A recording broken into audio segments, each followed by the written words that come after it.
for these guys to be done, and then I'll be pretty again.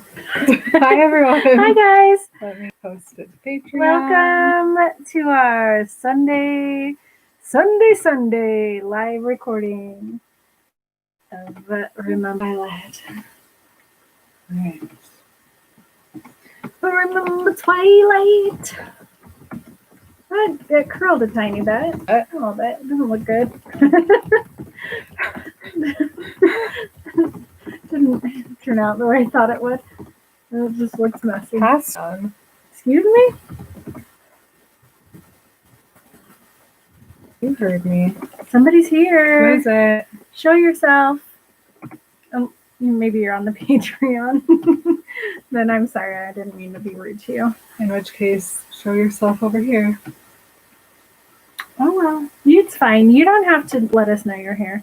You can be sneaky. You can be a secret. Oh, why though?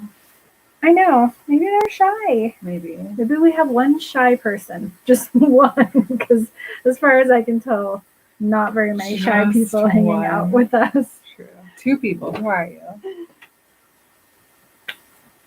I got my hair cut, everybody. It's Zoe's here. It's still so long. The blonde is almost done. We have just these tiny sections on the front. When you get your hair cut, but you still have to stand up to show it, it's very long. Oh, Zoe! She was on Patreon. Yeah, I Welcome know. over I'm here. sorry. I forgot. One time I did that, and I was like, "Who are you? Who are you?" And then it was Paola, and she like texted me or messaged me, and she was like, "It's me, but I don't know how to come over." Patreon. And then I felt really bad because I was like telling her to talk, and anyway, it's a whole thing.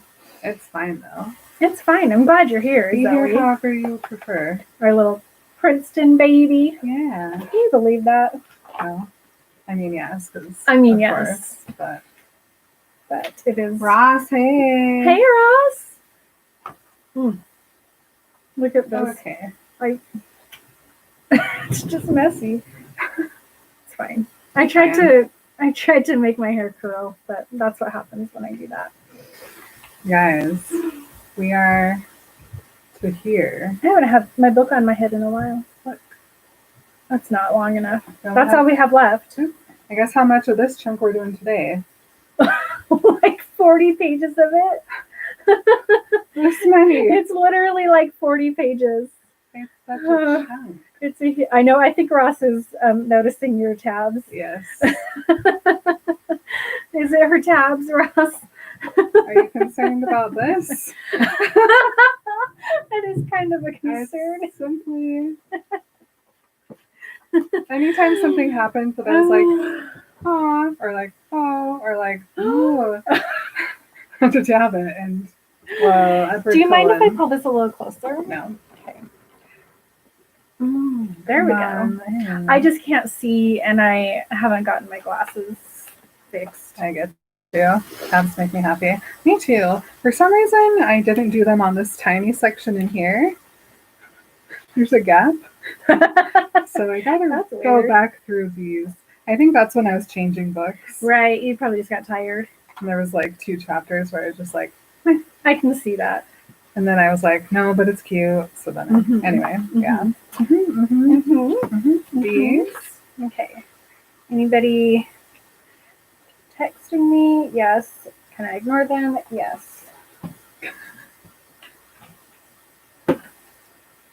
I almost cut my bangs today, and then I didn't, but I kind of wish that I had. They're kind of okay, but I just don't like to look at them from the side, you know? Everybody knows I like a long bang. Look what my bangs do right now. Like I cut them 3 weeks ago, and now they go like this. There's like a very clear difference when I stopped cutting and was like, I'm going to leave it long after that. Whoa, Definitely Emily. too long. Dude. I think the last time you cut them was the middle of December. I remember because you did it on like a Instagram chat. Oh, yeah. With me. Yeah, this You has only guys- been a month. I gotta tell you, instead of just literally going downstairs or upstairs, we chat on Instagram with each other. Yeah, it's fine. It's fine. Who cares? You have to put your book on the shelf with the tabs facing out so they don't get squished. True. Or I can just like pull all my books to, Every like, book the has to top be front. pulled out. Yeah. I used to do that with all my books. But that was before I had enough books that I could double stack my books. Yeah. It's ridiculous. Your bangs are longer than any of Zoe's hair. Yes, they get quite long quite quickly.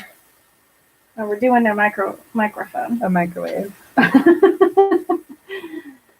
I kicked Meowfly out of here from the top today. Yeah, she got out real early because she came in when I came down here and immediately started chewing on wires and then tried to go for my blanket. No, thank you. no, ma'am. There's a third person here who still hasn't. So. I agree. Thank you. No meow. No meow. Oh shoot. What? Okay, hold on. I did not. Oh, you gotta pick a guy. Okay, don't worry. Okay, I'm not worried.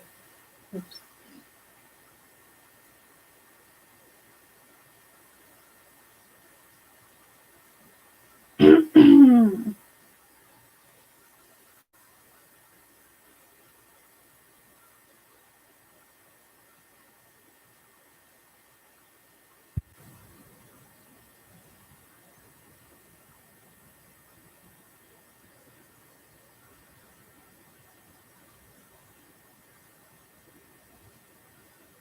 Okay. Yep. That's the one.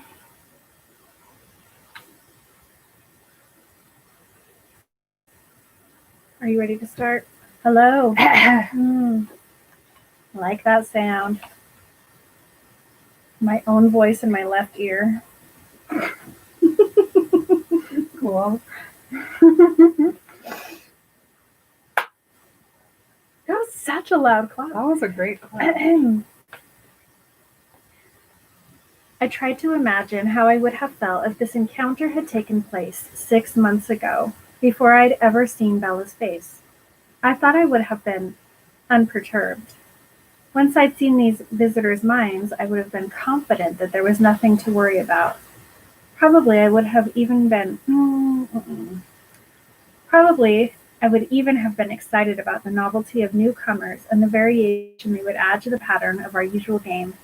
Now I could feel nothing but dread, panic, and guilt. I'm sorry, Bella, I breathed, just loud enough for here.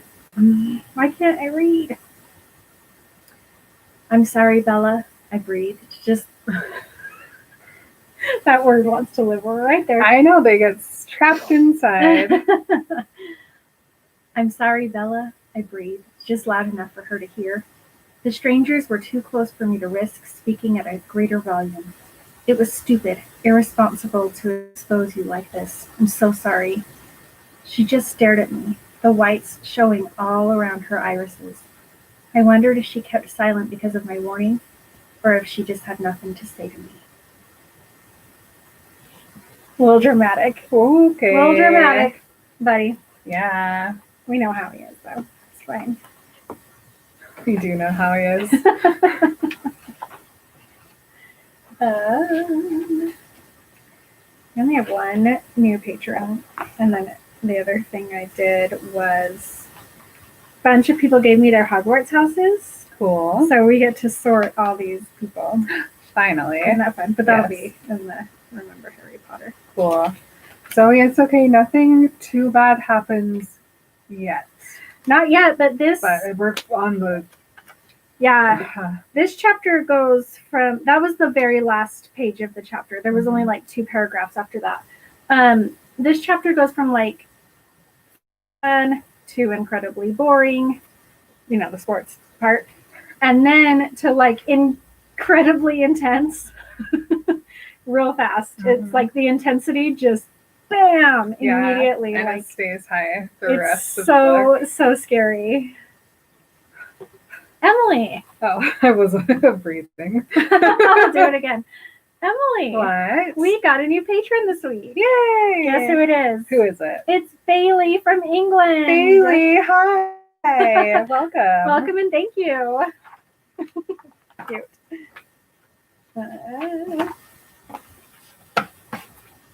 That's it. Oh, you have an update? hopefully by the time this comes out, it'll be ready. We have a new character hitting the shop. It's probably already out already, so if you haven't gone to our Etsy recently, you can now find an Aro sticker available. It's so beautiful. Can I say that it was inspired by our beautiful girl Sharo, from Forever Sharo, the Instagram, the cosplayer, the legend. Yes, I did instruct Erin, if you happen to accidentally blur a feature or two, no one will be mad, we'll all be excited. So that's available in there. We have a couple other Volturi stickers that'll probably be up there with it. And Erin has also been working on some Valentines. So if those aren't in the shop yet, they will be soon. So stay tuned. Solid updates. Thanks. I don't want to start because then it'll be over.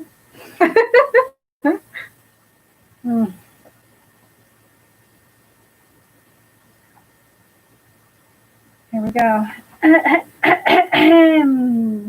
Hello, everybody. Hi, everyone. My name is Maren. My name is Emily. And we are Remember Twilight? Emily. What? Do you remember Twilight? I do. Do you remember how everything was going fine and everything was great and Bella and Edward finally got together and even Charlie and Edward were like giggling at Bella and how silly she is, and then all of a sudden, scary. Yeah. Scary. I do. Till the end. Yeah. Scary. Uh-huh. Okay. Yeah. I'm not prepared. I rewrote the end of this chapter, just so everybody knows. I'll read it to you at the end. It's very short. It's one sentence long. It is. We're talking today about Midnight Sun, chapter 21, The Game. Last week, though, we were getting a little bit of Carlisle backstory, and then there was a show of a bedroom, some mid-air somersaulting. Some would call it a bedroom. Others, a recording studio. And last we know, it's time for the family baseball game. Mm-hmm. I almost just started reading the chapter out loud. Okay, so I mean that's basically what we do here. You're not too far off. It's just so good. Okay, so they've been hanging out. Edward's like, okay, gotta remember, Bella has to eat. And so I have to take her home soon because I have no food at my house. But I'll fix that later, but for right now. It's a cute idea of Edward to bring food into his house, but what he doesn't understand is that whether he's there or not, she doesn't eat. And second of all, food spoils. True. So what's he going to do? Just get nothing but canned foods in there for Bella? It'll just be frozen lasagnas. That's really sweet of him. So many frozen lasagnas. So he's like, okay, we can go back to Bella's house. She can eat. We can hang out for a little while. I'll have to leave so then she can tell Charlie that I'm coming over. We can do the whole introduction, la la la la la. And so he's driving Bella home. They get to her house. Uh-oh, a Ford in the driveway? It's seen better days, Edward says. Parked where Charlie usually parks. And so he looks over, and what would you know it, but there is a boy and a man on the porch. I don't like it when rich people make fun of poor people's cars. It makes me mad. True, a car is there to be used. Thank you. You're welcome. So this boy and this man on the porch. The Blacks, of course. Yeah. That was the grossest sound I've ever made. And in this scene of this chapter is really like 5 chapters in one. It's so many. But for this part of it, we get a lot of Billy dialogue through the mind. So Billy's thinking, oh man, Bella's home before Charlie, that sucks. Jacob's just thinking, sweet, it's Bella. And Edward's like, okay, so they don't know I'm here yet, but I have an idea of why they're here. And they suspect there may be a little bit of treatiness to talk about. Edward's like, doesn't he like understand who the treaty is literally to protect? Mm-hmm. Him? Mm-hmm. Like, right? Right. He says that out loud, but Bella doesn't really hear him, but she looks at him. And then Jacob sees that Edward is driving the truck, and then Billy sees that Edward is driving the truck. And guess what Billy does? Starts freaking out. No, Give it a rest, Bill. So Jacob's just like, are they dating? Billy's like, should I tell Jacob to make a break for it? Is it already too late? How did it know that I'd be here? And so Edward knows for sure that they're not just coming over to see Charlie. So he parks the truck and he stares Billy down. Until Billy literally looks away. I love it. So good. Bella's like, is he here to tell Charlie? And Edward just nods. And she's like, I got this. You don't, me, not you, me, I go. And She knows men too well. She's like, I cannot let the men handle this problem. True.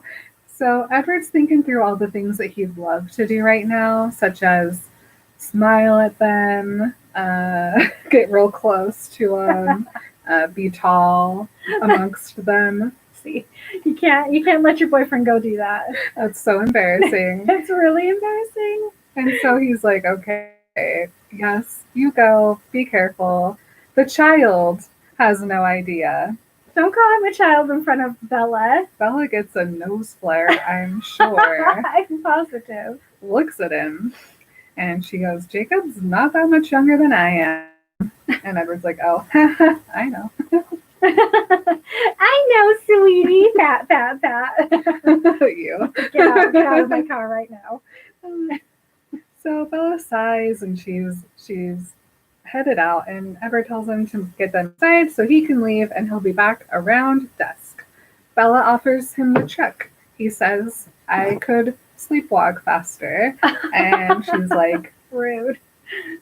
Also, you don't have to leave. Honestly, just wait for a minute. Literally, Go up to my bedroom right now. Yeah, and no one will know you're there. Who's gonna know? They're not going to know. But he's like, actually, I do have He to leave. has to go put on his baseball uniform. That's what he has to do. And he has to pick out the best hat for Bella to wear. The smallest brim, the puffiest head covering. Yes. I don't know why. Puffy is correct. But he's like, it's fine. After that you get rid of them, you have to tell Charlie about me. And Bella's like, cool, great, love that for me. And so he's like, I'll be back soon. And he looks back over at the humans on the porch. Jacob's really embarrassed that Billy would drag him over here just to spy on Bella and her boyfriend. Billy, expecting Edward to start ripping people's throats out at any moment. He thinks this is what happens. He thinks, okay, honestly, I'm like, all right, I can see why Billy's scared. There is a history, but not with Cullens. There is not a history with the Cullens. The history with the Cullens is spotless. He's not going to just suddenly start ripping apart brown boys. Yeah. Before Bella can quite get out of the truck, though, he leans on over for a goodbye kiss. And instead of a lip kiss, he gives her a throat kiss. Oh. Billy freaking out. Bella freaking out. Very different reasons. She tells him to come back soon and hops out. And she goes over and she's like, yo, hey, Charlie's gone. Hope you haven't been here for too long. And Billy's like, no, not long. Has his bag of stuff. Fish fry. Wanted to bring this over. She's like, cool, come on in. Smiling the whole time. Edward's like, I think she is a little bit of a good actress. Here's what she's doing. She's doing all of the things that us women have to do to keep men calm. True. So she grabs the bag, gets him inside. Before she closes the door, she looks back at Edward and then closes the door. And Edward quickly moves from the truck to his usual tree. His usual tree. His usual tree. And he is going to eavesdrop because he needs to know exactly what happens here so he can go report back to Carlisle. No, he's completely right. Billy is unhinged at this point. So Billy casually tries to figure out what's going on, like, oh, Charlie's fishing, I could go down there and meet him. And Bella's like, no, he definitely is someplace new, don't know where. And Billy's thinking to himself, why doesn't she want me to see Charlie? She couldn't possibly know what I need to warn him about. And Bella makes a face, and it reminds Billy of one of his daughters. And he's like, I just need to get Bella alone to talk to her. Okay, but hold on. This really dug deep into my gut, where what Billy was reminded of is his one daughter who never visits. Probably for a good reason, Billy. Honestly. Back off. Yeah. I wouldn't visit you either if I was your daughter. I don't visit my dad. It's what we have to do to protect ourselves. Yeah. From the toxicity. I'm just going to keep going. I can't stop. I'm pushing the microphone away. Okay. So he tells Jake to go get a picture of Rebecca from the car for Charlie. And Jake is like, where? I'm so irritated that Jacob falls for this. Yeah. I'm so sure that he regularly gives Charlie pictures of his kids. Yeah. Literally. We get another description of Jacob's thoughts by Edward being pure and clear, but they're gloomy now because he's thinking about that kiss and he's trying to think, was Bella super into it? I don't know. He wishes that he was a little bit older so Bella would think of him romantically. But he's like, whatever. Heads out, gives the place the old snifferoo, and goes, something's nasty in here. He's already wolfing. His nose fibers have begun the wolf process. That's the first thing that happens is your nose. nasal cavities get real sensitive to that vampire smell. Yeah. Really interesting. That was really cool to read. Mhm. Immediately, Jacob. Oh my gosh, he's so sensitive. Yeah. He's a sensitive boy. And Edward's like, that's weird. I don't smell anything off. Maybe it's a bag. I don't know. It's you.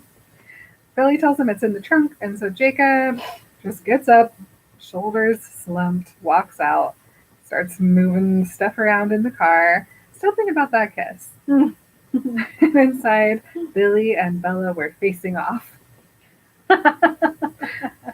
Billy tries to think of how to start this, but before he can say anything, Bella just walks to the kitchen, so he has to follow her. Yes, Bella. Yes. Walk away from aggressive men. Mm-hmm. 100%.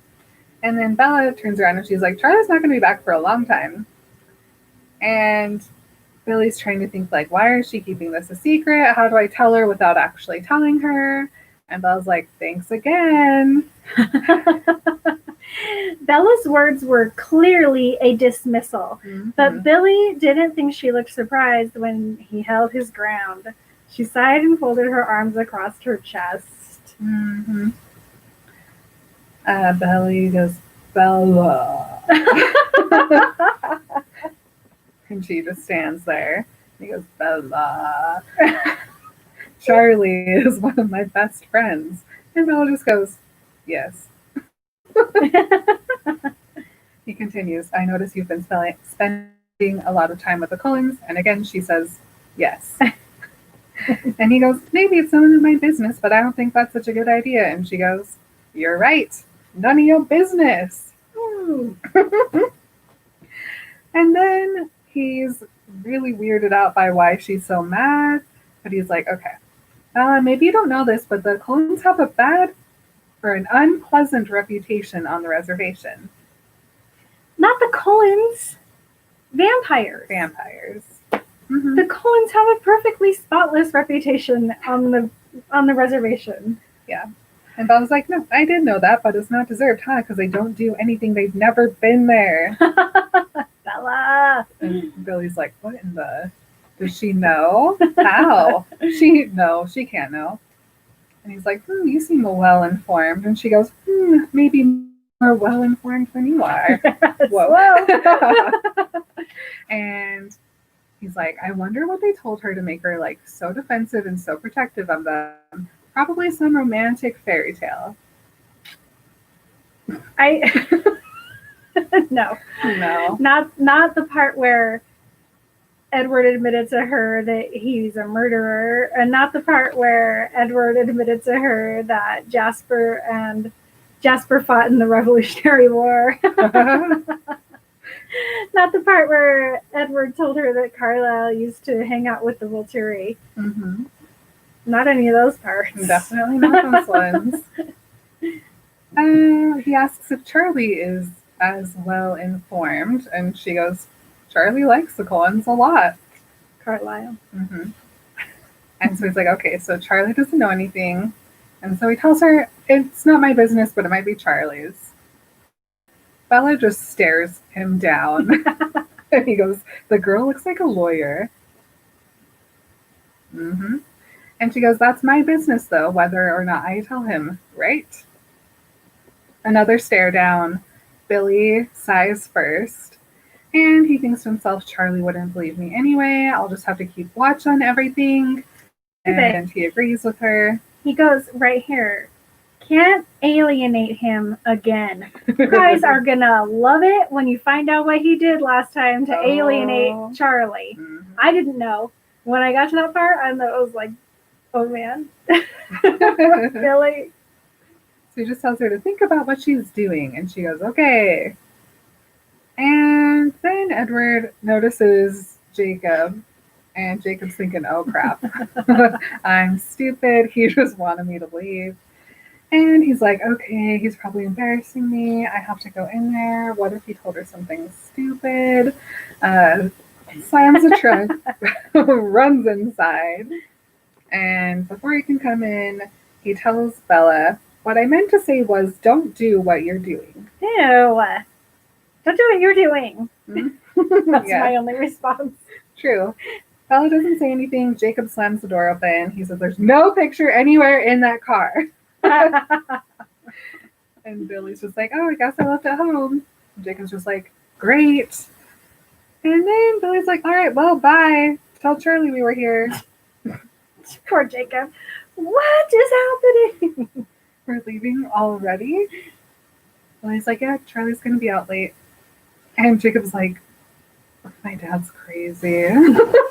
Sorry, Jacob. He is. Mm-hmm. So he's like, oh, I guess I'll see you later, Bella. Bella says, sure. Billy says, take care. Bella, again, does not say anything.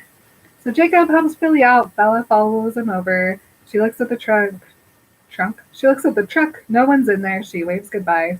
Shuts the door before they're even in the car. So Edward's like, okay, I can either go in there and talk to Bella about what just happened, or I can keep getting the tea and run after their car until they pass the treaty line. So, of course, our gossip queen, Edward, follows them. Wouldn't you? Yes. If you could just read everybody's mind. Always. Yes. So he follows them. He has to go a different way to stay in the trees because it's the middle of the day, and eventually he catches up to them. And Jacob's just thinking about the kiss, and he decides that Bella definitely was into it. And Billy is remembering something, which Edward also has a memory of. So then we get a memory flashback here of 2.5 years ago when the Cullens were all in Alaska still, visiting on their way to move back to Forks, but they had to do something first.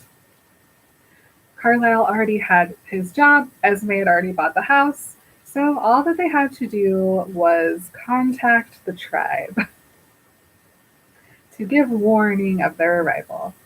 So Carlisle opens up Google. He does a search. He finds a geologist named Alma Young who's working on one of the reservations.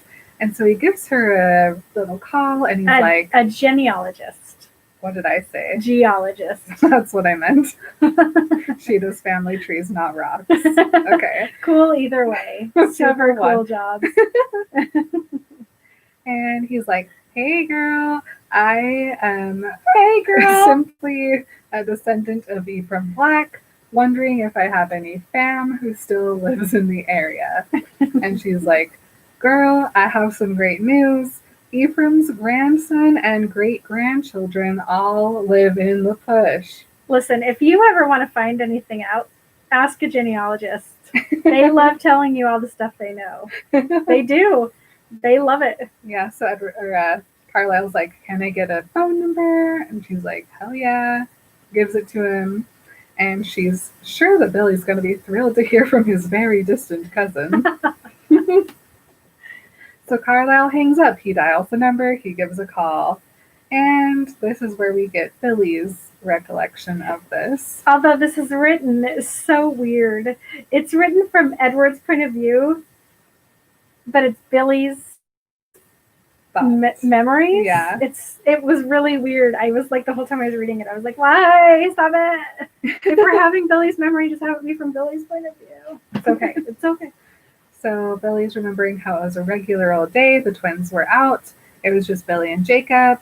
Billy was teaching Jacob, the boy, how to whittle a sea lion. A sea lion. That's cute. Out of some wood. And then they got a phone call, so he wheels himself to the kitchen. Jacob's busy whittling, and he assumes it's Harry or Charlie, because those are probably the only people that call him. So he goes, hello. And Carlisle says, hello, is this Billy Black? And Billy's like, I don't know whose voice is this, but it sounds very clear, and they enunciate well, so I'm suspicious. No human has a beautiful speech pattern like this. Yeah. And so he goes, yes, this is Billy who's asking. And he hears, my name is Carlisle Cullen. And then Billy feels like he's going to throw up or have a nightmare or both. And so he's like, I know this name. I know this kind of voice from a horror story, from our legends. And even though he'd been warned and prepared, it was such a long time ago, and he never actually believed that he'd have to live in the same world as that horror story. So Carlisle asks him, does my name mean anything to you? And he's like, how dare he sound 20 instead of 100 years old? How very dare. He says yes. And Carlisle says that's good, but Billy calls him the monster. And Carlisle says it makes it easier for us to fulfill our duty. Billy can't remember anything suddenly. He knows he's talking about the treaty, and if the monster said he had a duty to discharge, then that could only mean one thing. Go down there and just kill all of you. Today. Today. Get ready. Who cares about the treaty if we can win? I thought I would call in advance. Billy goes pale. The walls start spinning. He says, you're coming back. Yes, says Carlisle. I know this must be unpleasant for you, but I can assure you your tribe is in no danger. We have not changed our ways. Billy wants to threaten Carlisle, but he's like, I guess I shouldn't because I can't do anything regardless. Carlisle tells him we'll be living outside Forks, and he tells him the coordinates, which Billy doesn't understand at first, and so he has to go find a Sharpie, and he writes them down on his arm. Such awesome adulting going on here by Billy. Mm-hmm. My style. Carlisle asks if he remembers the agreement. Billy does, and apparently the Cullens get a 5-mile radius around wherever their lair was that is off limits to any member of the tribe. He knows that 5-mile radius isn't a lot, but it still seems like too much to him. And then he starts thinking about all of the kids and how in the world are they going to get them to believe these rules, especially his daughters and his happy son, blah, blah, blah. None of them believe the stories. And yet, if they ever made an innocent mistake, they would be fair game. Carlisle says, great, we know it very well too. You have nothing to worry about. I'm sorry for any distress this causes you, but we will not impact your people in any way. And then Billy doesn't say anything, so Carlisle tells him we plan to live in Forks for about a decade. And Billy's like, 10 years? And Carlisle says, my children will be attending the local high school. I don't know if any of your tribe's children come up to the school? Billy says no. And he says, well, if anyone wished to, I can assure you they will not be unsafe. Billy thinks of every kid in Forks and thinks of what he could possibly do to protect them. Carlisle offers to give him his number so that they can talk or meet. And Billy says, no, absolutely not. And Carlisle says, okay, whatever makes you comfortable. And then he remembers that the monster had spoken of his children. And Billy says, how many? And Carlisle's like, how many what? He says, how many of you are there? And Carlisle pauses and he says, 2 more found our family. We are now a family of 7. Billy takes the phone and very slowly hangs it up. Billy. So dramatic. Man. The language that he uses for them is so funny. The monsters, their lair. Really good. Bloodsuckers. Edward has to stop running now because they're almost to the treaty line, but also he doesn't want to start anything, so he heads home. And he's like, okay, well, Billy wasn't thinking anything that helpful. He's going to go back to his safe zone and contact his cronies. Oh, these boys are so dumb. Billy's dumb. Edward's dumb. It's all dumb. Everybody's dumb. So yeah, he's like, all right, I'm sure that they're going to just go through everything and then decide the same thing, which is the treaty is good and we should just stick with what we've got going. And he's like, oh no, I'm guessing that Billy will want to tell Charlie about this. And especially since a cold one had chosen his only daughter as a victim, a target, a meal. But everyone would be like, no, you cannot tell Charlie. So this is what happened when Billy tried to warn Charlie before about the cold ones. Mm-hmm. So regardless, Billy's earlier attempt to alert Charlie to the danger of Carlisle working at the hospital hadn't gone well. Adding in a heavy helping of the fantastical world certainly would not help. Billy had already recognized that himself. That's why Billy had alienated Charlie, because he talked crap on the doctor. Carlisle? You don't like the Dr. Carlisle Fuller? You imagine, they probably didn't talk for 2 weeks after Billy said 2 that. months. Charlie was like, never, ever disrespect the doctor in my house again. Leave. Yeah. Mm-hmm. Then he took his shotgun and bent it.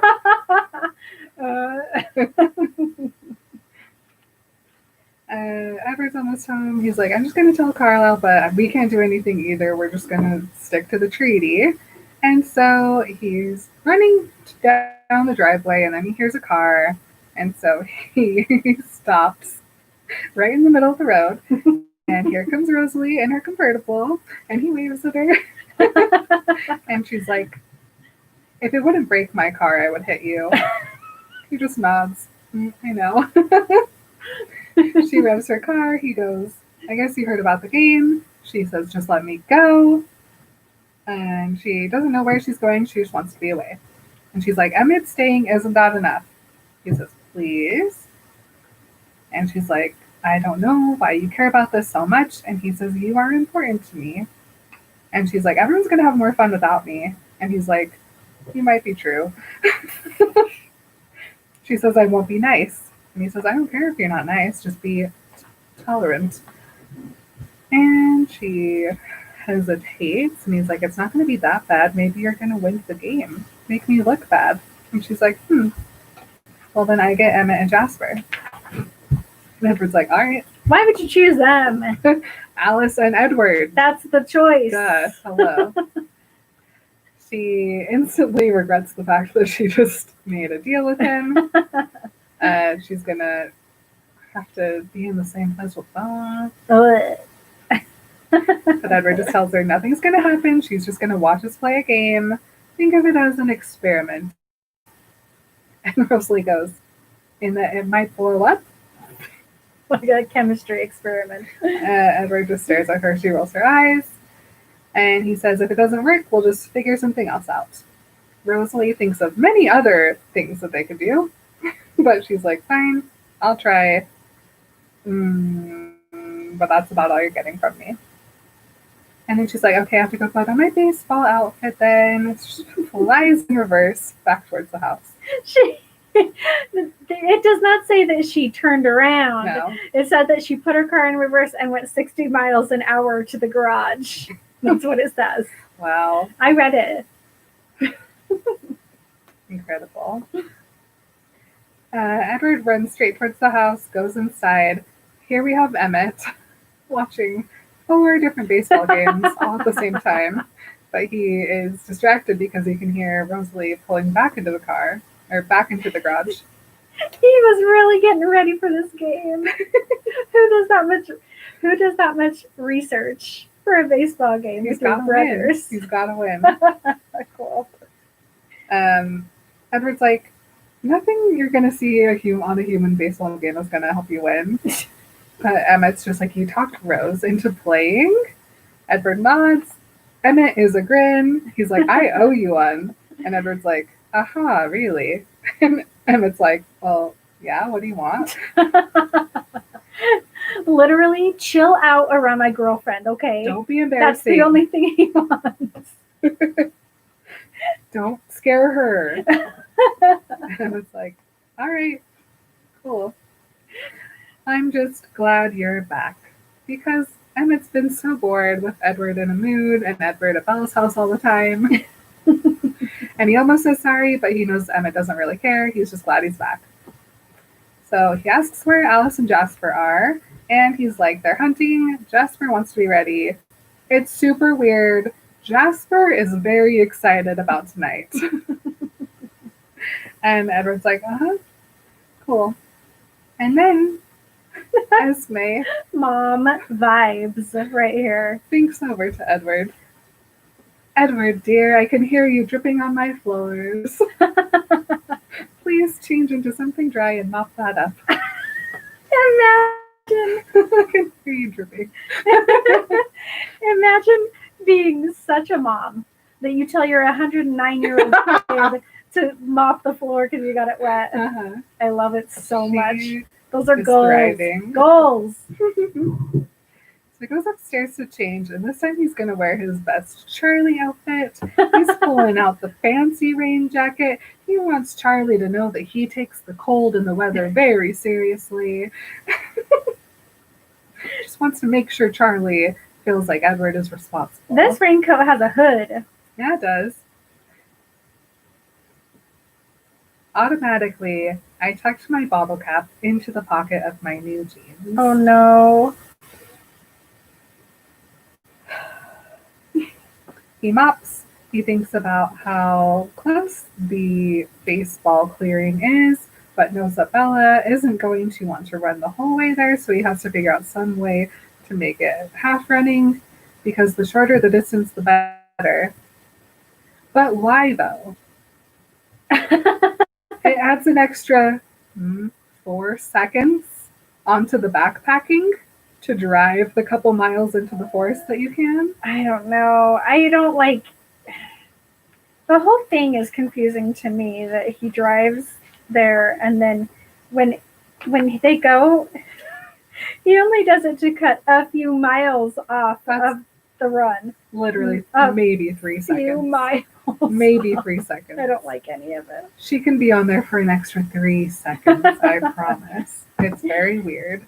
But Edward, whatever, he's gonna give Bella a car ride. It'll be fine. He just wants to show off this cool Jeep. Yeah, he's like, hey, I'm not gonna borrow your Jeep. Emmett makes fun of him for wearing his nice jacket to make sure he stays dry and cozy. Emmett's like, sure, but now you owe me one. And Edward's like, cool. Runs back upstairs. Emmett's just laughing at him. He tells Carlisle, blah, blah, blah. Carlisle's like, okay, nothing we can do. And then he goes to get the Jeep, which is the most enormous vehicle that they own. And Edward just hopes that it is rainy enough that no one will see them driving and they'll just think it's a someone who's traveling. I hope so too, because I would be so embarrassed to be in that Jeep. He isn't sure if Bella's quite ready for him yet, so he pulls up to like the block away from her house, but close enough that he can hear them. He can hear that Charlie's thoughts are in a dither. They were in a dither. It's like, oh no, okay, she probably already started then. He can tell that Charlie is thinking about Emmett. He's like, what is Bella doing? Does Charlie think that she's dating Emmett? Yes. Okay. Because he's like, he's too big. Yeah. And Bella's like, no, that's no, Emmett. it's his brother. Okay, I remember.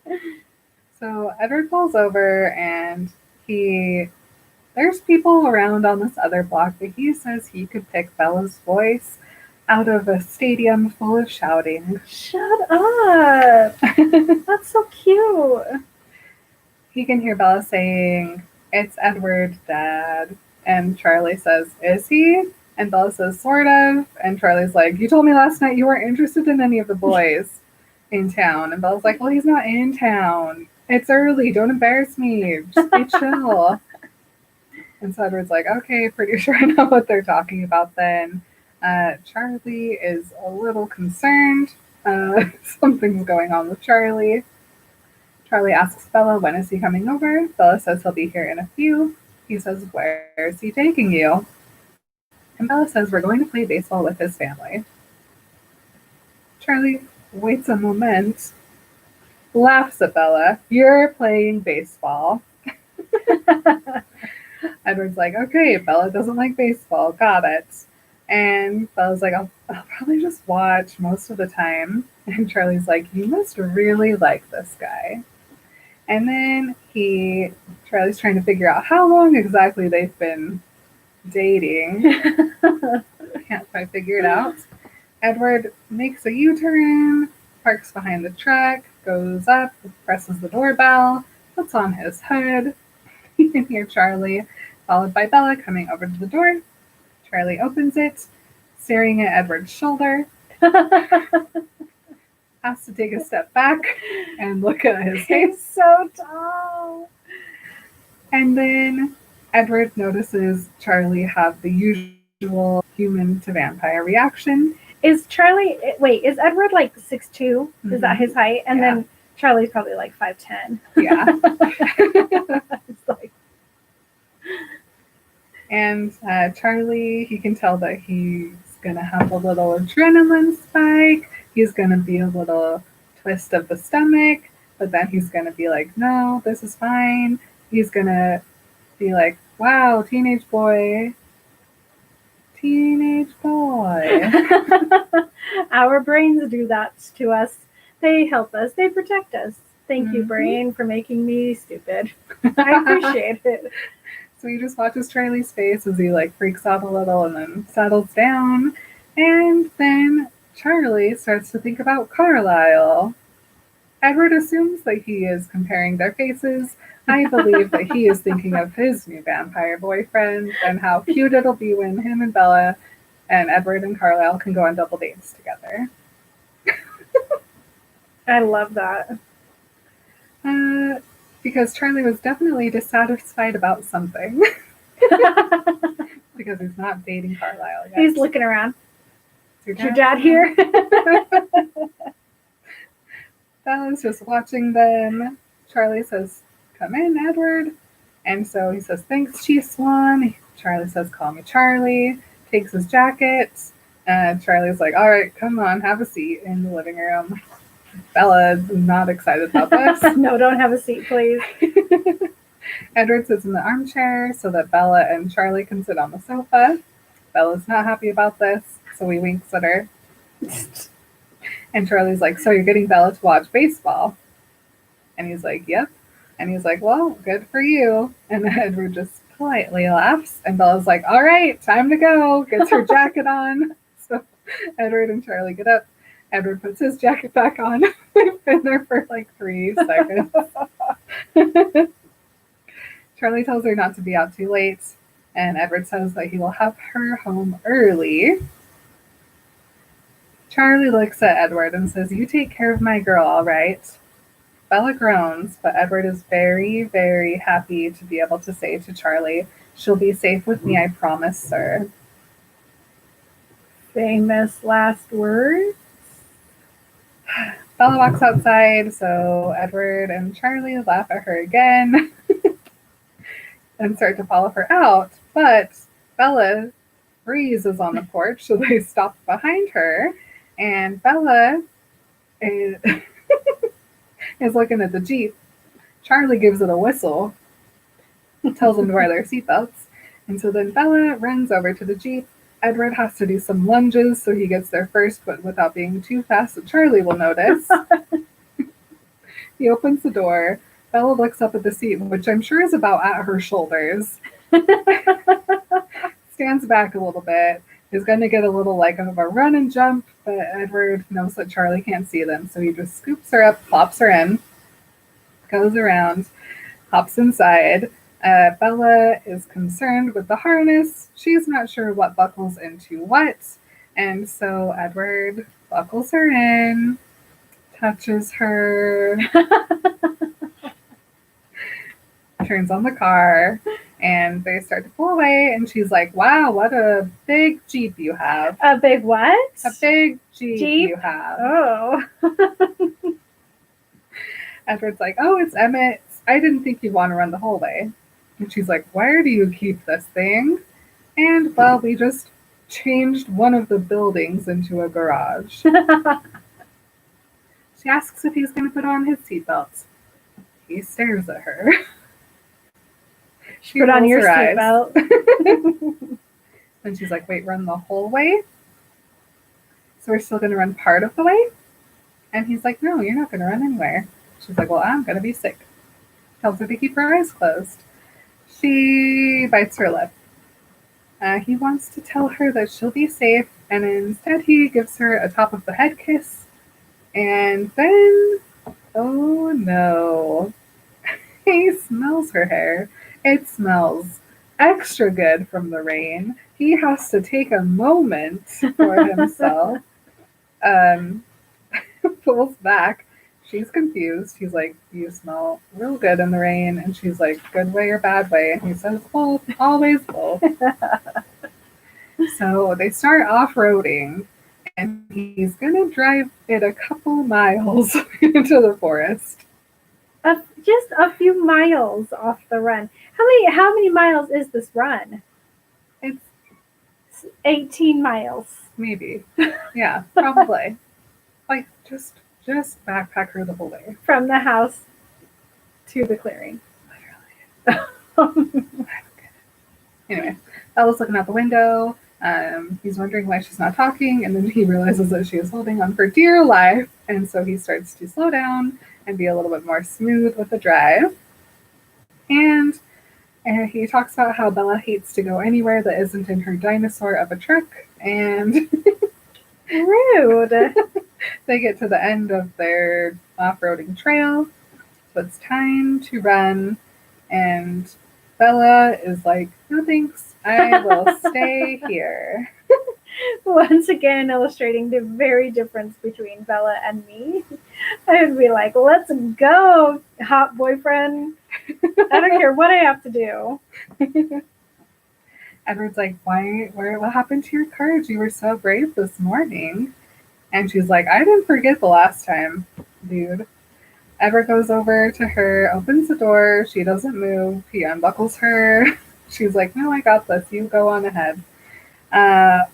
He's looking at her, and he's like, "I guess she does look a little nervous, but I don't want her to give up on traveling with me. First of all, it's the easiest way to get around. Second of all, before Bella, running had been my favorite thing, and I wanted to share that with her." So he has to give her ye old convincing. He decides on dazzling. He thinks about all the past times that he's dazzled Bella and how he used to think that she was scared of him. So he thinks about the things that he was doing during those times, and it seems like when he just stares at her, that does the trick. He doesn't understand. It's not just staring. It's putting your eyelashes in between your eye and her Mm-hmm. through the eyelashes. Yep. Also, kissing seems to be good. except for when she stops breathing. So he's like, okay, gonna have to tamper with your memory. And she's like, tamper with my memory. He's like, yeah, don't worry. And so he starts with a deep stare into her eyes, which makes her very blinky. And he's like, all right, blinking, good sign. He gets closer to her and puts his hands on either side of her head against the truck or the Jeep. Bella backs up a little bit, and he's like, there's no way she could be needing more space. And then she looks up at him, and he's like, the perfect angle for a kiss. She probably doesn't need space then.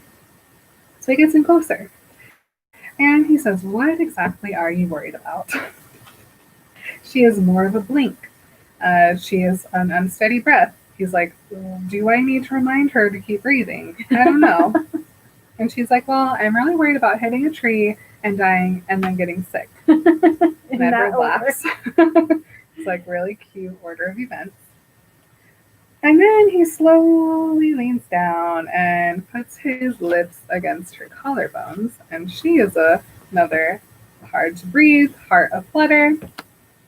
And he says, against her throat, are you still worried now? And it takes her a second, and she says, yes. About hitting trees and getting sick. And then Edward moves his mouth all the way up her throat and says the next question against the edge of her jaw and says, and now? And Bella is now breathing in quick pants. I feel like I'm intruding on this them. is very personal. I'm sorry. I'll go over there and wait for you guys. She says, trees, motion sickness.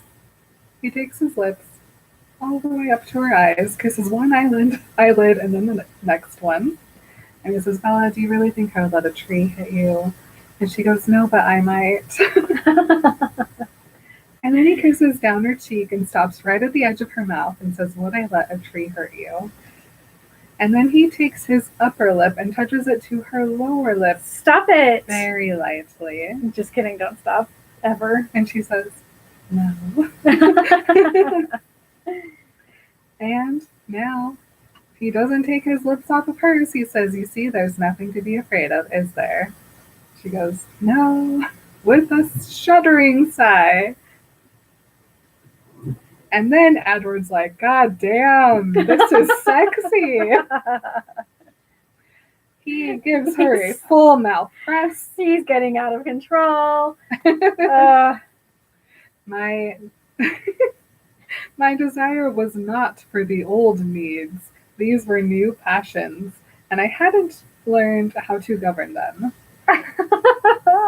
He smashes his mouth into hers. He wants to feel her skin against every part of him. Every part of me. It says it right there. Every part.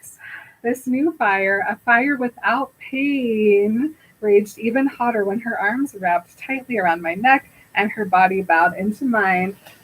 Her heat and her pulse were fused against my own from chest to thigh. My bangs cannot handle this. I was drowning in sensation. Drowning in sensation. Bella opens her mouth. Edward is so into this. But then, thank God, the venom and the muscle tightening brings him to his murder senses, and he gets a clear head. He pulls back. Her fingers fall down. Horror, murder, death, blood, everything. It's like, did I almost just kill Bella? Did I almost just bed Bella? This is not great. Bella looks startled. He can't believe that he almost just killed her right here, right now. Bedded her right there, right now.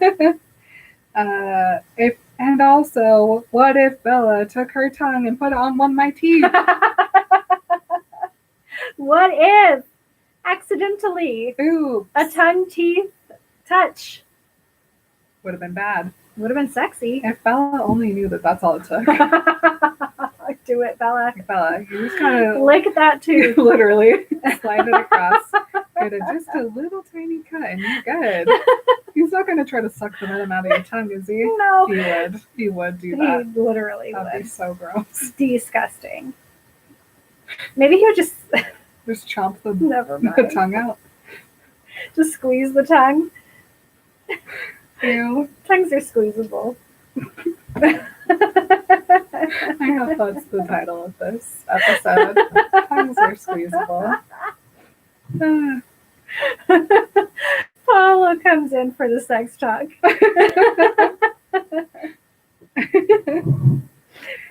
So he says, "Damn it, Bella, you'll be the death of me. I swear you will." And he is disgusted by himself, and he's like, "If I kill her, that kills me too." And Bella has to put her hands on her knees. And she says, "You're indestructible." And he's like, "She's almost right. But not without her. I need her." And he says, "I may have believed that before I met you." Doesn't want to be alone anymore. So he's like, "We got to get out of here before I do something really stupid." These guys are so Mormon. Mm-hmm. You'd probably cut that out. These guys are going to have it, but I don't know if I want. So Bella gets in backpack position. Edward tells her to close her eyes, so she does a shoulder tuck, and they're off. The run wasn't long. How long? 8 seconds. 8 He can do from 10 to one- 8. mile per second. I think so. Is that what you're telling me? Yeah, that sounds right to me. Until Stephanie decides to tell us. Sounds good. Mhm. 1 mile per second. I'll do my calculations later when we get to the sprinting across Canada part. Okay.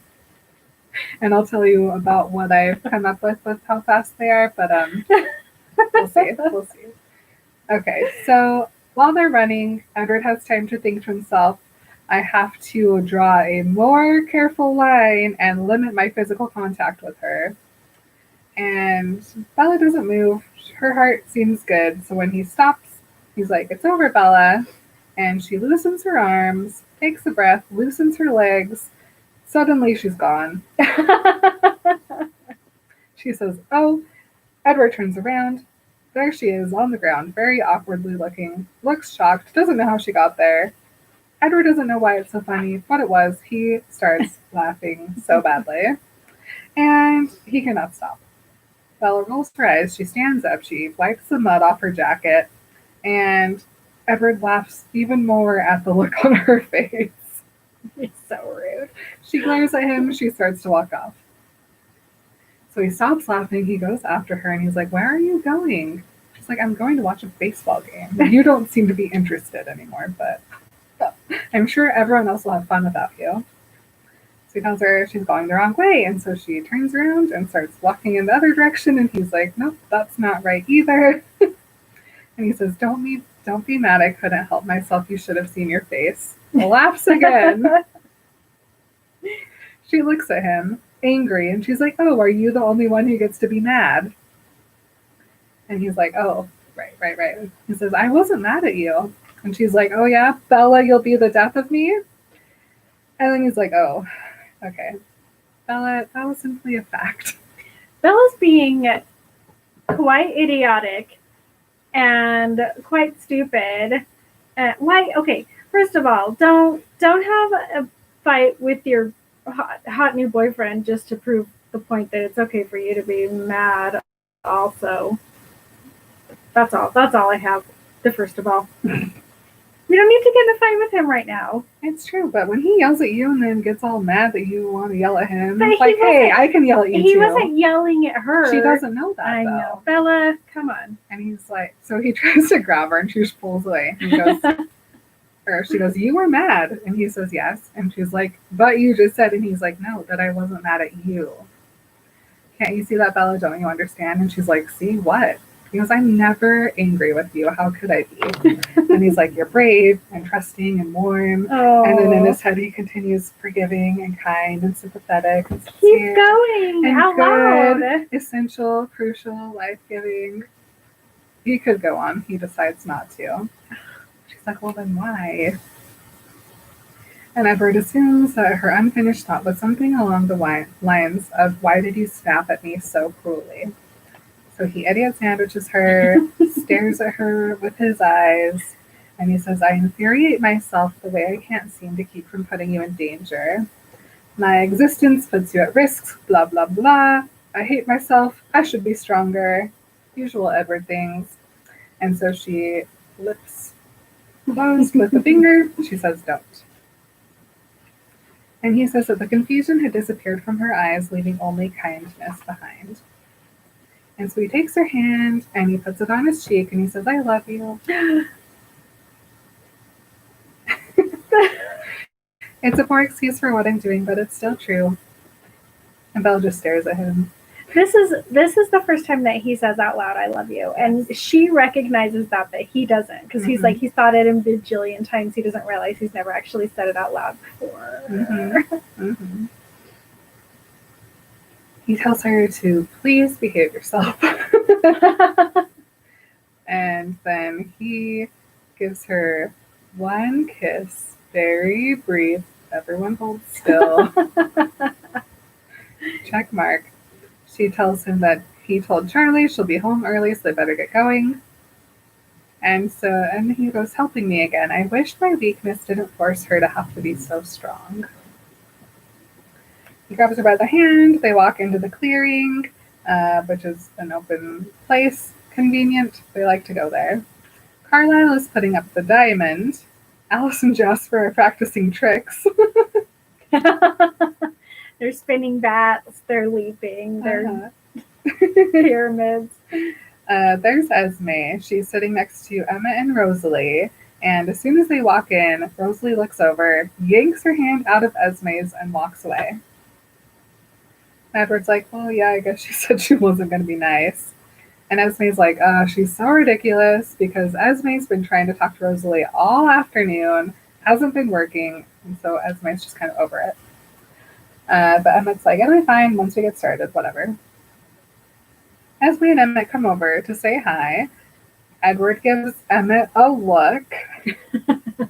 Emmett's like, "It's fine, I know, I promised."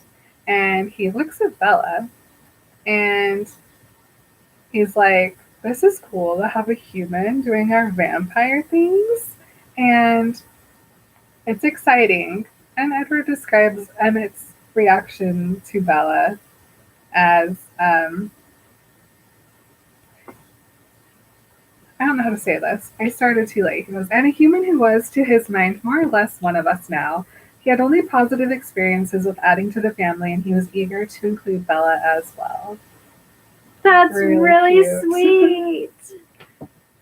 Edward wants to be excited about this, but he knows that Emmett thinks that Bella's going to be a vampire, so he's not that excited. But it's fine. Everyone will get it after a while. Esme asks if they heard Edward making that noise, and she says it loud enough for Bella to hear. Emmett says, "Yeah, it sounded like a bear choking," and Bella's like, "Hee hee, yes, that was him." And Emmett grins at her, and he's so excited that she's playing along. Edward says that Bella was being unintentionally funny, and then Alice comes zooming over, and Edward almost tells her to not, but she knows better than he does what doesn't and does scare Bella. She says, "It's time," and then the thunder comes. No, she goes, "It's time." That was the lightning. Apparently there's lightning in your version. There's only thunder on the page. That was just a Homestar reference. Oh. Emmett says, "Eerie, isn't it?" to Bella, and winks at her. And Bella's kind of excited, a little hesitant. And then Emmett glances over at Edward, and he goes, "I like her." Alice is like, let's go. We only have a certain amount of time. And so they head over to Carlisle. And Esme thinks to Edward, "Can I have a moment with her? I'd like her to be comfortable with me." Edward's like, "Okay, that's cool." She wants her to see her as a person and a friend and not something to be afraid of. And so he says, "Are you ready?" And Bella says, "Go team." And then he leaves her with Esme and goes after Emmett and Alice. And he listens to what they're talking about. And Esme doesn't have anything specific she wants to say. She just wants to interact with Bella. And so Edward is half paying attention to their conversation and half paying attention to the game. Blah, blah, blah. I almost said basketball. Baseball, sports. Mm-hmm. And then he's listening to them again, and he's surprised that Esme is talking about her oldest wound. Yeah. About her first son. Gosh. He's so sweet. He's like, I don't know why Esme like wants to like suddenly be sharing everything about herself with Bella. But then he's like, there was something about the way Bella listened. Hadn't I been eager to spill every dark secret I'd ever had? Hadn't young Jacob Black betrayed an ancient treaty simply to amuse her? She must have this effect on everyone. I'd never noticed that about Bella before, but it's true. Mm-hmm. Everybody wants to tell her everything. And spoiler alert, this makes sense based on what Edward tells us about Renee later. She got a little bit of Renee's gift and a lot of it of Charlie's gift, so it's so cool. It does make sense. Bella says to Esme, you don't mind that I'm all wrong for him then? And Esme just thinks, poor child, this must be so overwhelming for her. And she says, no, you're what he wants, it'll all work out somehow. But Esme also is certain that Bella will become a vampire. And then, okay, they start the game. Rosalie should have known better than to let Edward and Alice on the same team. Bella is happy, so he grins over at them. She looks entertained. Baseball. Literally, I just put on the top of this page, this is a sports page with an arrow pointing down. The whole thing is just them playing baseball. Yep. There's this one time when Emmett hits the ball up in the air instead of really far, knowing that gravity was slower than Edward. Really cool. One time, Rosalie does a thing and Bella claps, and Edward says, I was surprised to hear that she was ever so slightly softened. I knew how much Rosalie craved admiration. And he goes, maybe I should tell her some of the complimentary things Bella had said about her beauty. If she would look at Bella now, she would see Bella's obvious marveling. A little time and a lot of compliments. That's all it takes for me, too. I will love you if you just take your time, tell me how pretty I am a lot. So Edward's like, all right, we might have something to work with here. Emmett, too, was enjoying Bella's excitement. He already liked her more than I expected. Baseball. More sports. The next 2 pages is pretty much all baseball. This one time, Jasper throws the ball to Carlisle, and Edward knows that it's going to be a perfect hit and wishes that he could tell Bella to cover her ears because it's going to be really loud. Edward, the whole game, just watches Bella and makes sure she's not getting bored, but she's looking like she's loving it. So it's like, all right, cool. My favorite thing ever, you guys. Emily, when she takes her notes for the chapters, she highlights, 80% of the page. Yeah, I would say 80%, 90% of the page. Because she's like, this is what I want to touch on, so I talk about. These past few pages that all I did was write sports and drew an arrow. She didn't highlight anything. Like us. They're just empty, except for like 1 or maybe 2 sentences on the page. It's so funny. It's just like when we talked about Quidditch. Yeah. We're just like, sports. I don't know. Read it if you want to know. I don't know. I do like commentary is not in my interest. Me neither. I do like it when Rosalie calls Edward a tool in front of everybody. I appreciated that. True. A pathetic cheating tool. So good. And then they keep playing. They're almost done. And then, out of nowhere, Alice gives an, oh. We don't like that. Mm-mm. We don't like it when Alice just says, oh, out of nowhere. No, thank you. Edward notices that there are so many images going through her mind and that nothing was left of the future she'd been perfectly confident in before this moment. Nothing. Nothing. Everything's changing, you guys. I'm so nervous. Alice and I both felt a shiver of panic. Alice focuses. She sees 3 strangers' faces, the 3 vampires that she saw, running toward us. Shit. Right now. Right now. Here they come. Edward goes over to Bella, thinks about running away with her right now, but he knows that there are lots of futures that have those 2 alone and outnumbered. Can I do an admit? But yes. I do this with every movie I watch and every book I read when I read it the 3rd or 2nd or 4th time. I just really hope that this time it's different. I just this time was like, oh man, I was really hoping this wouldn't happen this time. Esme asks Alice what's wrong. Jasper ran to Alice almost as fast as Edward moved to Bella. And Alice was just like, I didn't see, I couldn't tell. She's thinking about the visions that she had before, comparing them with the ones she had now. The ones that she had before had these same 3 people, but they were coming to the house tomorrow night, which is what Edward was prepared for. But something changed their plans, and Edward knows that it might still be really friendly, and then, but he notices that him and Bella are there in the vision where they're having a pleasant conversation, just in the background. So Carlisle comes over, and he puts a hand on Alice's arm, and he goes, what is it? And so Alice is like, they were traveling much quicker than I thought. I had the perspective wrong before. And Jasper asks her what changed. And she says, they heard us playing and it changed their path. Everyone stares at Bella.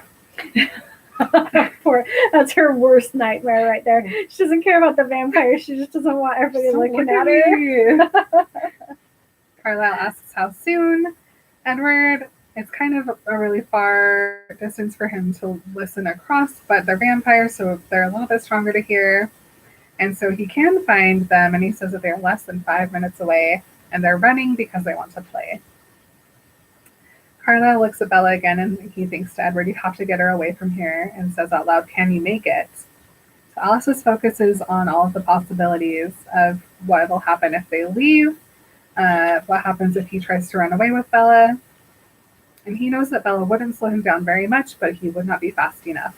And there they are, again, surrounded and outnumbered. So leaving, not an option. Alice sees that they're all going to be coming into the clearing from a different angle, and then they'll all meet up before they step in. And so if any one of them heard him running, they would go after him. So he tells Carlisle, no, not carrying. Carlisle is very freaking concerned about this. And Edward's like, the last thing we need is for them to catch the scent and start hunting. So Emmett's like, well, how many? And Alice says 3. And Emmett just snorts. 3. Honestly, I feel the same way. Carlisle considers what they can do, but Edward agrees with Emmett. There's enough of them that the strangers would have to be suicidal to start a fight. So Carlisle says, well, let's just continue the game. Alice just said they're curious. And so now that Carlisle has made a decision, Alice can kind of see where that's going to go. Things get a little bit more solid. Most of the outcomes are peaceable. There's a few of them that have a standoff, but Alice can't see what is going to cause it. So Edward's going to throw up right here on the baseball rug. He's like, how did I let this happen? The baseball rug. He can't throw up because it'll lose Bella's tear. Yeah, that's all he's got in there. Esme comes over to him and asks if they're thirsty or if they're hunting. And he knows that they're not thinking about it, and he also knows that in all of Alice's visions, their eyes are very red, and so he just shakes his head. And she's like, well, that's something. They already ate their victims. Don't like that. She was nearly as horrified as I was. Though Esme was no fighter, I could hear how fierce that this made her feel. She would defend Bella as if she were her own child. Oh. So Edward says, you catch Esme, I'll call it. So Esme goes and plays, and he says, Alice, like Esme, had no intention of moving away from Bella. Her protective thoughts were not exactly like Esme's, not as maternal, but I could see that she too would shield Bella at any cost. At any cost. Even though Edward still wants to throw up, he is so grateful that everyone is so committed to Bella. He tells her to take her hair down. No, please don't. OMG, please leave it on. But her skin, her disgusting, lumpy skin. Hood, take off his stupid rain jacket and put it on her. True. Get her as many vampire smells as you can. Something, anything. You're not wrong. Just gonna scream into the void. Because, you know, she's got her scent, her heartbeat, her skin, all her humanness. So she pulls her hair down and she gets what's going on. And she asks him, well, she just says, the others are coming now. He says, yes. Stay very still, keep quiet, and don't move from my side, please. And then Edward goes and takes some of her hair to better position to He goes like this. I was going to demonstrate, but my headphones made it awkward, and now I don't want to. I'm sorry. All right, here we go. This is what Edward. Oh, you're not going to do it? Well, he just simply.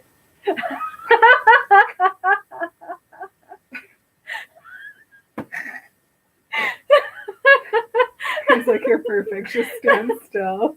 I'm like, remember when we used to do screenshots of the silly things we would do while we were recording? Yeah. This would be a screenshot.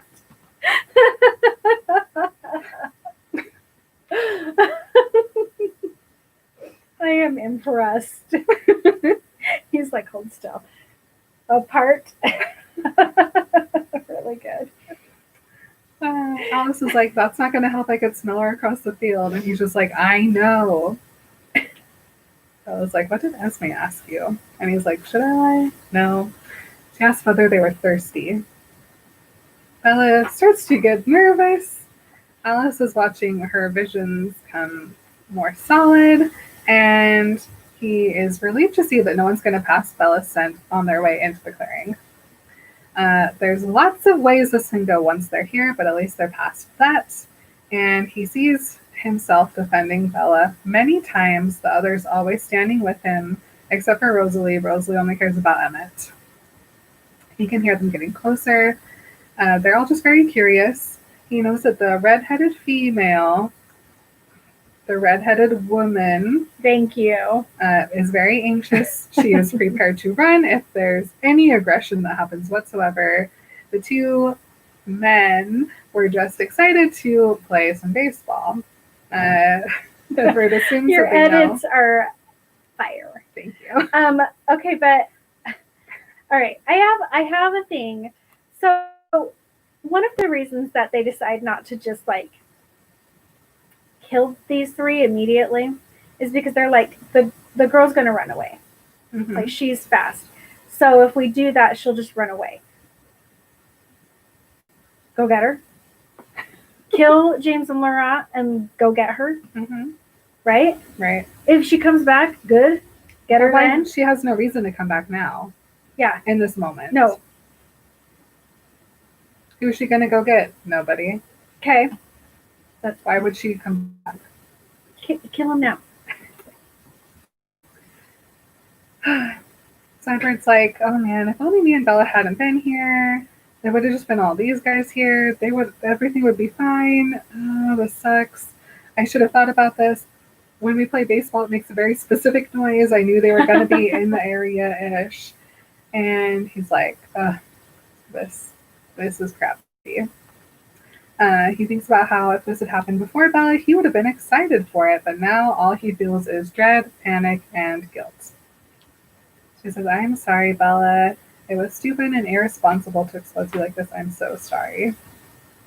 Bella just stares at him, and then here come the three strangers coming into the clearing. Edward moves so that he is standing completely in front of Bella and begins tapping his foot quietly to the rhythm of her heartbeat, hoping to disguise it as long as he could by creating a plausible source for the sound. Oh, Edward, you sweet baby angel. Carlisle turns And he says that we would not give away any of our advantages, but we would pretend to have no more than our extensive vampire senses to guide us. Frozen, motionless, as if we were hewn from the rock around us, we waited. All right, so here's my rewrite. It starts at the point where the three of them just walk into the clearing. Mm-hmm. Okay. The second those three get there, you kill them. The end. Baseball game continues. Use their arms as the bats. Use their heads as the That's ball. so funny. Their arm catches the ball. Right? Right. So funny. I just... also, okay, no, I can actually solve this problem. Don't kill all three of them. Kill the guys. Let Victoria run away and be mad and have her vampire army. We can still have Eclipse.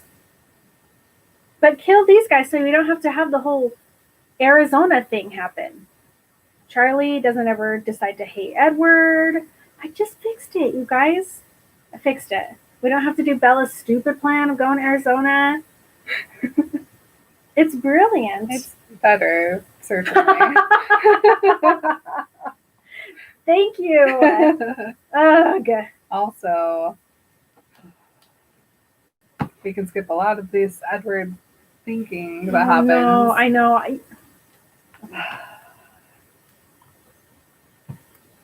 It's not great. It's real bad, actually. Nothing's good from here on out.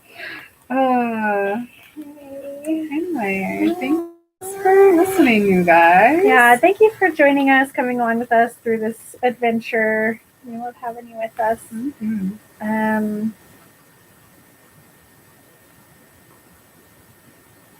Do any of you guys watching, do you have a remember that we can share at the end of the epi?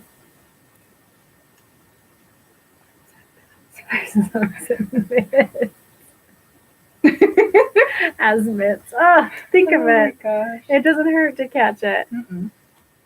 Oh no. I can't finish the book. I'm doing it week by week.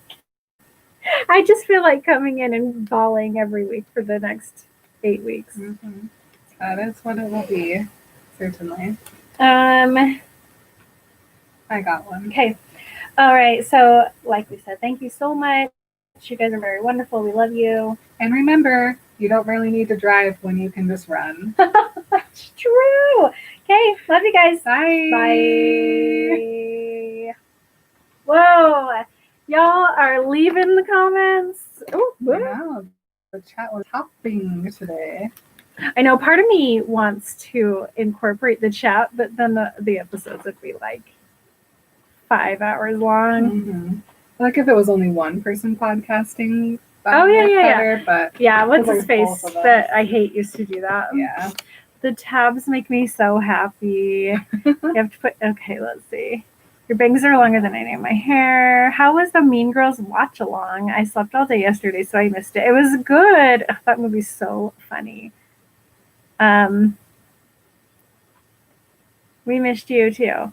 You guys got this. Oh, thank you. Oh no, I just realized what was happening. This is actually one of my favorite Midnight Sun scenes because it was cool to see how the whole family is working to cover Bella from James, particularly James. Yeah. Just got so excited about the sticker and then realized this doesn't come out for 2 weeks. Who is the mystery viewer, I wonder? I don't know. Oh, it was Paola, but there's somebody else too. I don't know. Because only 3 of you guys were commenting, so we don't know who the other one is. This is just one big thumbs down for Billy. Oh my gosh, seriously. Truly. Okay, this is the only time I feel bad for Jacob. That's Ross. Right there, that's the only time when he has to go out and get a pretend picture from the car. True. The Bella Billy Smackdown is one of my faves. Their lair. Jesus, Billy. Emily, I was about to say that. Charlie is Twilight's Hagrid.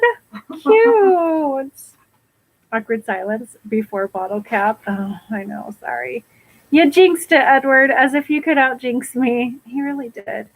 My motion sickness could never. Fire without pain, drowning in sensations. This part is so amazing to read. I know.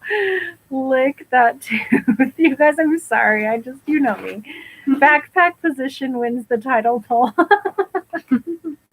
Backpack position. Imagine if you tried to make Bella apparate with you. The only thing she would hate more than vamp running. True. She would hate apparating. Ross, it will be another chapter of the grab and poke. We need a list of all the things that make Bella queasy. Everyone hold on. Hold still. I'm gonna kiss Bella. I'm over Rosalie too. I just can't handle her. She's a brat and super petty. I know. LOL, a bear choking. And it has flashbacks. Bella has a shield, which makes people feel safe to tell her stuff, maybe. Yeah. Sports are not my thing either. I played golf in high school, but I still don't know the lingo. Ross, I like that theory. Maybe is similar then. Jasper a sense of security, but it's subtler than his. Oh, yeah. Bella should lay down on the ground and they all put their coats on top of her. Like they're away from humans so they can take the prop coats so they don't leave. Oh my gosh, yes! Dig a hole, put Bella in Something! it, coats on top. That would be so easy. Just all clothes. Further proof that Rosalie and Emmett are only there because Emmett wants to be. Oh, that's sad. Jasper's doing tricks with James's arm like in the movie with the bat. Mary, you need to finish the book. I did. It's a big cry from now on. I won't be able to watch the lives tonight, but I appreciate you guys so much. Have a great night. We appreciate you so much. Love you guys. All right. That was really fun. Thanks for joining us. Yes. Mwah. Bye. Bye-bye.